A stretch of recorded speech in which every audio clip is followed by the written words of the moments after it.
Okay, so we are in Portfolio Project 3, and this is a continuation of the portfolio process that you've been going through since you started the program.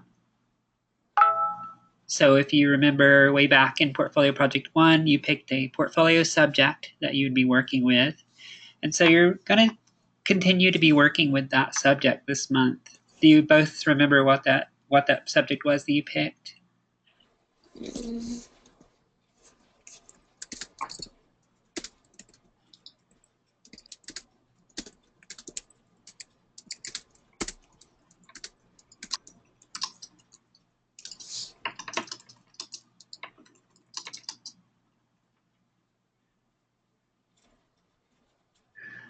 Okay, so it would have been the topic that you used for the brand style guide that you wrote back in Portfolio Project 3 or 2.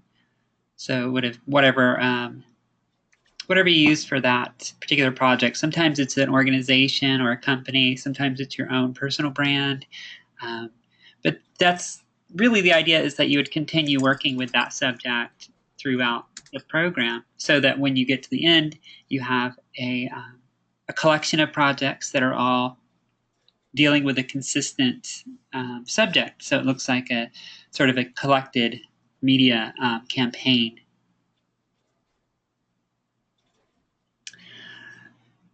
So at this point, you have gotten through the digital video editing and the digital audio editing courses. So you have some rich media development skills under your belt now, as well as the graphic design.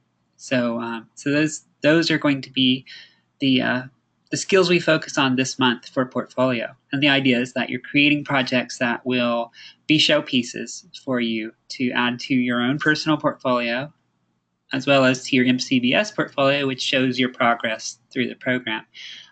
So our main projects are going to be, well, the main project is going to be the digital video asset.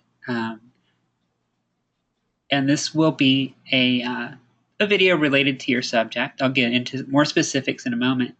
And there's a secondary project this time. This might be the only portfolio class where you do 2 projects, but this one's much smaller. You're going to create a logo design for the subject that you chose. So if you remember back in Portfolio 2, you did the style guide. There was one page that was left unfinished, and that was for the logo for the company or the brand. And you're going to fill that in this month.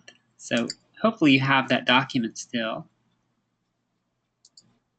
This is based on the assignments you do in the graphic design course with Jacob, which will involve you creating your own original logo, just as a demonstration of your graphic design skills. If your subject already has a logo, then you can consider this sort of a rebranding, and it's an opportunity for you to be creative.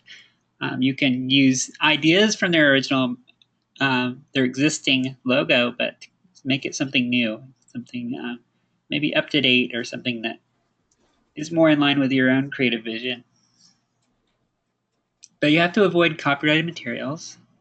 So look for royalty-free graphics, clip art, and so forth. And ideally, you're going to incorporate the brand colors, as well as the typefaces that you picked for the style guide.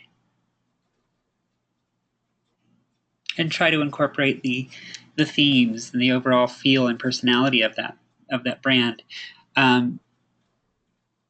If you really want to change the subject you're working with, or if you just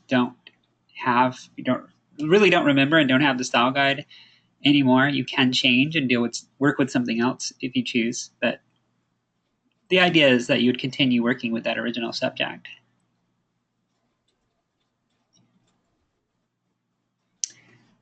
And then you'll plug that logo that you designed into the style guide document that you completed back in Portfolio 2.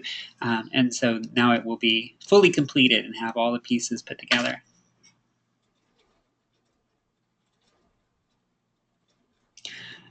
And a part of any style guide, if you look at a style guide for any kind of brand or any kind of company, they will often have rules regarding when their logos can be used and how it can be used.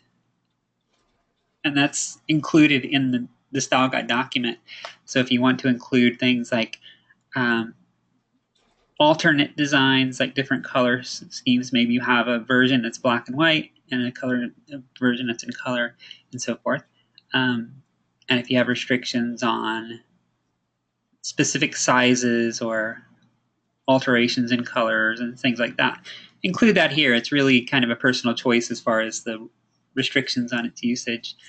But that's going to be part of the style guide document. This assignment isn't due until the end of week 3, but I like to get you started here, so it's kind of on the back burner while we focus on the video project, but just you don't want it to slip your mind.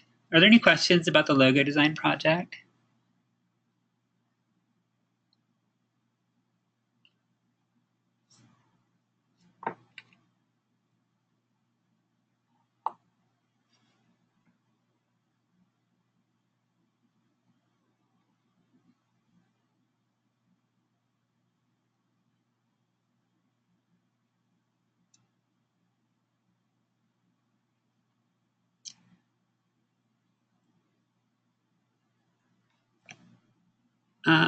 Yes, you're free to talk on the microphone if you'd like. Okay, hello. Can you hear me? Yes. Okay. I just wanted to know. I looked it up. The Portfolio 2 project was the project that we had to come up with our own subject. Is that correct? Yes. Okay, so basically we'll be creating a logo for our own subject, not another subject, right? Correct. Yeah. Okay. It can. Okay. Yeah. It could be a real life, like a real world company, if that's what you chose. But a lot of times it is something that you invent. So. Yeah, I chose my like something that I created myself, so. Okay. Yeah. That's even in some ways even better because now you have complete creative freedom to come up with the brand. Okay, thank you. Sure.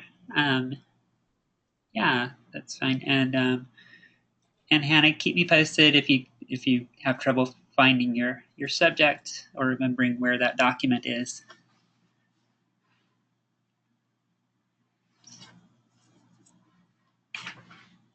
Oh, one comment about the logo design project. I think it was it you, Hannah, that emailed me about the links for the tutorials. Those were there were some tutorials that Pete Episcopo had created when he was teaching the graphic design course that I still had posted in this assignment. Those don't exist anymore, but he does have his creative gym that has a lot of different resources that I'm going to link there instead. So hopefully that will be of value as well.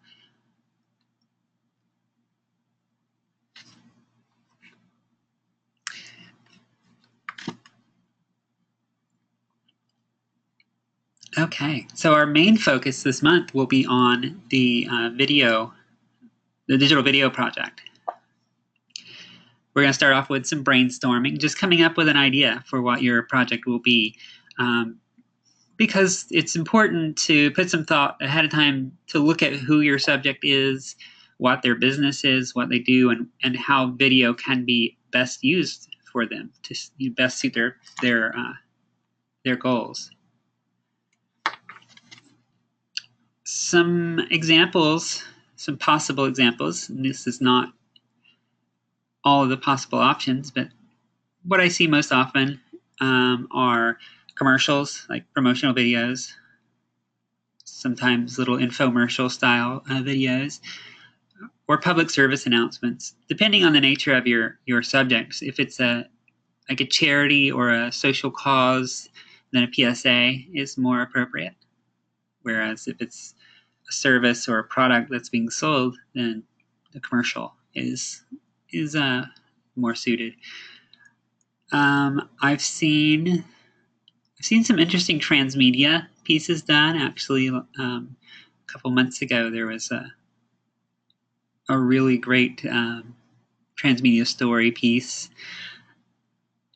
And if your interests are more in line with journalism, then you can do a news report or a investigative journalism type piece, documentary film. I've seen some attempts at music videos to varying degrees of success. That's a really challenging thing to shoot, and also challenging in terms of copyright because the music itself is usually a copyrighted media.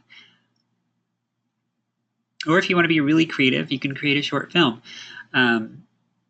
It really depends on what your subject is and what their needs are. If they are in the business of providing a service or a product, then sometimes promotional media is best. I also don't indicate any kind of length requirement for the video.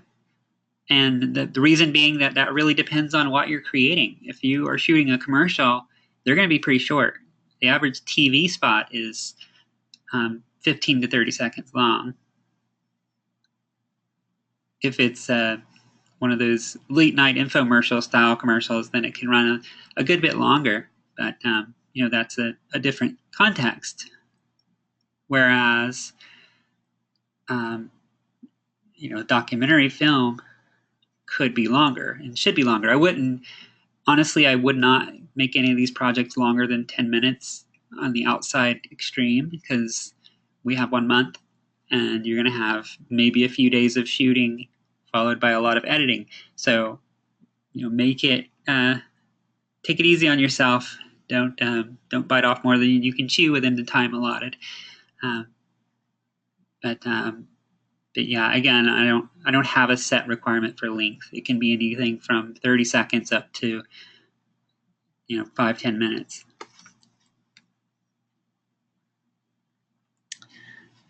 For this first assignment, it's pretty straightforward. All you're doing is coming up with an idea, and this gives me a look into your creative direction.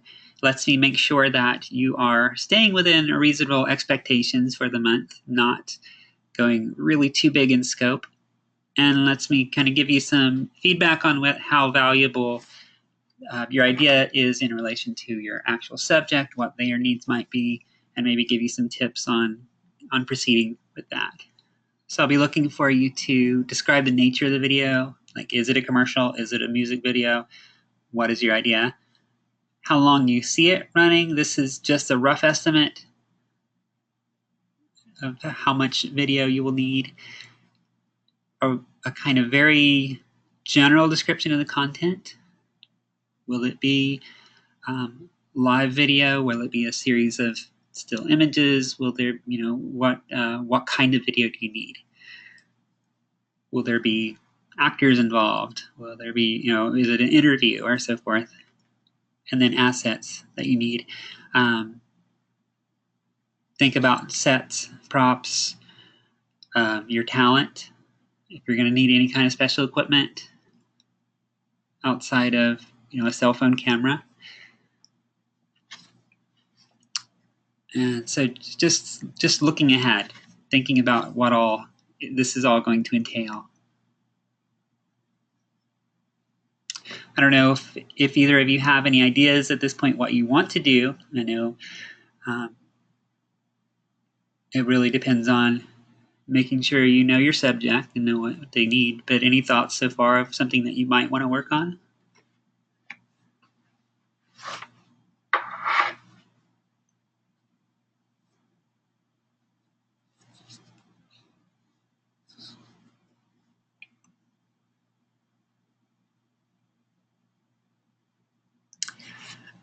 Is that, Hannah, you're asking if you can use footage that has been previously shot? Is that footage that you've shot yourself, or footage that's from a third party?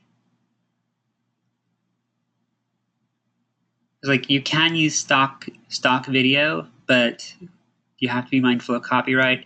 I don't want to see any video that has a watermark on it, like the sample videos that you can see, because that's not going to work for a portfolio piece. That's not going to be a good showpiece for you. Make sure that it's free of any copyright concerns. If it's video you shot yourself, that's free and clear. That's all yours. And you can do with it as you wish. And I have had students use footage they took on their vacation before, and so on. Oh, okay, so it's some video that was shot when you went on a skydiving trip. That should be fine, I believe. Yes. Yeah, that would work.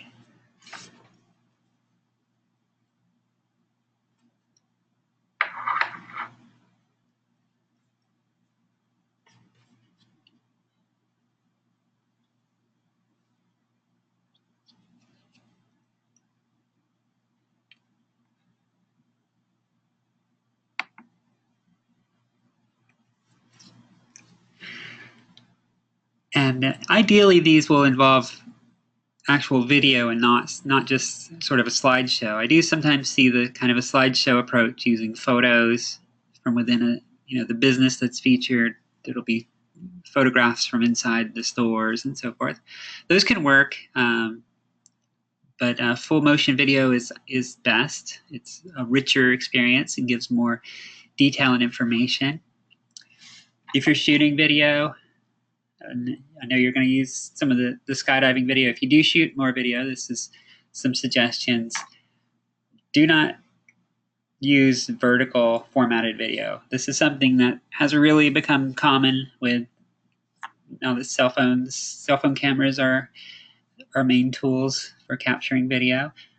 Always remember to turn that camera sideways so you get that that horizontal format. That is the standard format for digital video online and on TV, movies, what have you. This vertical box just looks doesn't have a professional look. It looks like an amateur home video, which is fine if you're shooting something to post on Facebook. But for your media portfolio, that's really not something you want to put out there. So none of that.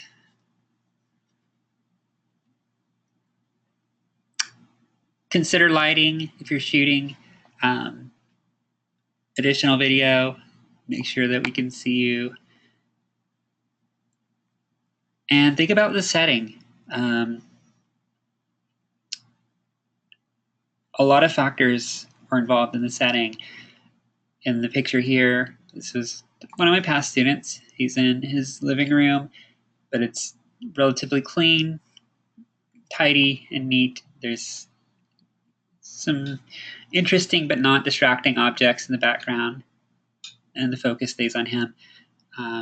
If you're shooting outdoors, you can find really nice settings that way in parks and so forth, but then you have to worry about environmental noise, wind and traffic and kids running around and playing or what have you. Make sure that your voice is being picked up. And it's, even in a home as messy as my own, I can easily find a corner that I can tidy up enough to make an interesting set. So, a little bit of effort will go a long way.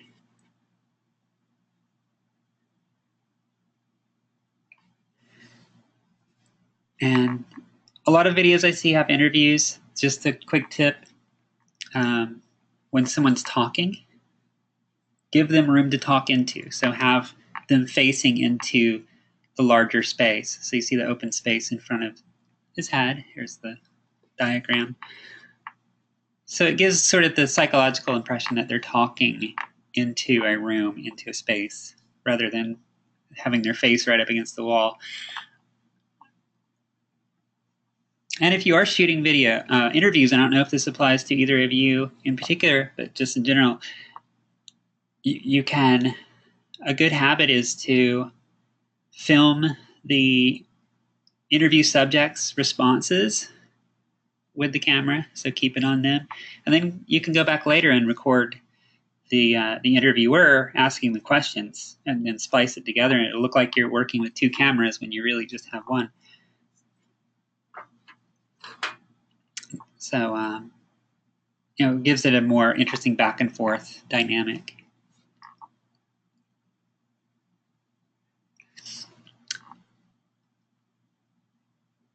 So that's just a quick overview. I'll probably send out some reminders about those guidelines next week once we actually start getting into the video production.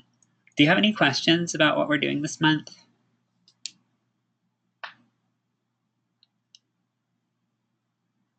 Great.